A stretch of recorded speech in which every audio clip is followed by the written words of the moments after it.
Lalrosanga ka Duhber Lalpa ti aron sak kan riek anga riek hi ka tingai lowa mara chu sana ka Duhber Lalpa ti aron sak hi chu ka ngai thak ka mu hianin mi aron dek deuh zar mai chu wa chun ka riek chak tleta zara hian kanan riek ve dona midang angin riek te kan thiam ve lawanga kan riek danang angkha minlo pom sak tun kan ngia chewa are sale pusila anin kople hei an ron bon chho le viau turangai la music te zaite ngai nam le viau tura be seina da tai la ole aka sei du lawang kan riek voi khana turte pon venga kan riek ngai lawa chuwa chuanin minlo thlir sakula comment lama te po ten khan zalen takin suy thei tur nga yang ngai khap ta nga zai hi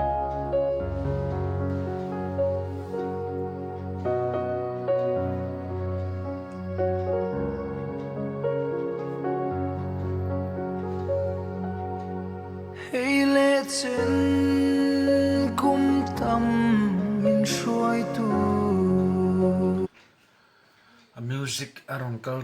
riaya chu mi ron mil tur tak chuan aresan aron zai dem te theng music ron kal pel melon ron person melon aron zai awa hanin me chho do ne a fu chho view do ne Lalpa katani vathai mal som tin reng ka chiar seng lo lim le lo na cha tuan nun ne itel lo chuanin mi khap kar po kan lung zo lo ka chao le chi nam châu y ni ka Duhber le cha tua khen nga ka bel tur chu ka soi la du pakhat chu a music hianin a hla amu te hi a kal san no hle mai ka ti pusila hianin a hla kal mang a hla ni na a chiang thokhat diin ka sia a music aron arrange dana aron rem dana hianin al tilang chianga tin aresa a hla a amut avan ra chiang te te rengem ka ti ni a chan chu a rock sachinia aresa chu maro chu hela chu lamu ka nia la kul re ania tinga rock de wa sakchi khan lawa aresa hianin rock chau lo po lamuang po lo sathiam ani ti hi tar lang chiang hleng ka hre hela hianin la danga sak te pok an ngai khat nul to gospel bika lamuang a sak hianin a zaithiam zia aron phu chokin ka hria tin musician nen anin kofu anin chomton anin chomton tha anin man khop mai ngai kha chel tiang ka ching mi khua fia lo ma se tharau mi tina fia chan dam tu ka vui lo ven po ten se pusila he a music khoi re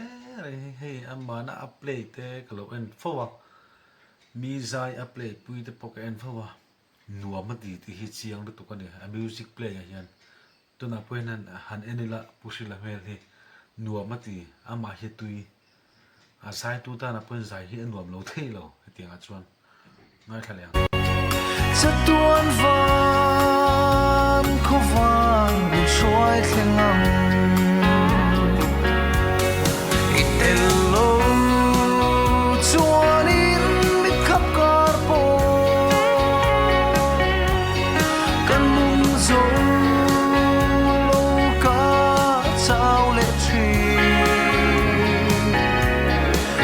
châu ý ni cả Duhber le chất tuan thế mà cả bel tu chu cả hát chol na le thamuana lúc cái giải cái lâu giải pi về đó là election lá mua thêm mình xuôi luôn tụi cái giải thập bốc xí à ngày nó bốc xí cái lâu tuy tụi cái mà giải thiam tin giải nung tụi tên là món tin là tất cả xuôi yom đây sẽ giải hiện xuôi yom thì là cái xuôi xuôi là vâng mình lim tụi tên là mình lim trong tất kinh mình lười lo bẹt thốt thốt là tụi thấy chi khan aron giải các tụi này sẽ giải thiam giải nunga tin ama hiền he lại hi adu boka tin sak nuam ati mel bok giải mu hadam ngai thak anuam aron chok rim thim po ngai tha zelang in nga na bay se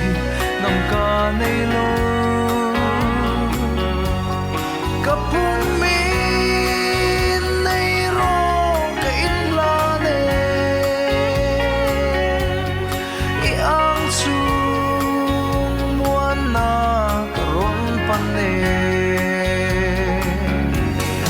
itelo chuanin mi khap kar po kanung zo lo ka chao le chi nang châu ý ni ka Duhber le chất tuan khen nga ka bel tu chu lúc cái sợi là tụi chú sẽ giải cha la sanung boka mà rồi chụp khát chia sợi sợi tụi cái này lại mà chú thu làm hết lẽ mình phiền lâu đâu nang châu ini cái Duhber lệ thì tụi nang châu thì lại thế khai lại khăn nang châu ang mo age han làm phiền lâu han làm riết lâu dễ thế kha mình han ngun thế cái này thắc yên mà rồi chú thì chế đuôi chú để chọn là vợ khai lại thế cái lo notice về cái sợi lăng đủ sim sim đi chú sợi sợi đủ lắm bằng em po để chọn là vin khai lại thế cái mình thu làm hi khán ung lục đâu hi ngay tin cái hi giải cái ngày khác đấy rằng thế giải po là thế po nia solo thế po nia cái ngày khác đấy rằng hiền ăn thu làm hi cái lâu chi cái em về thì là cái mà po hiền nên giải thiam lâu chúng hiền nên thu làm hi câu lục về thì này thì chú lại tết chú sẽ giải hiền nên du khop luôn là cái này cái suy bel về lâu cái này chú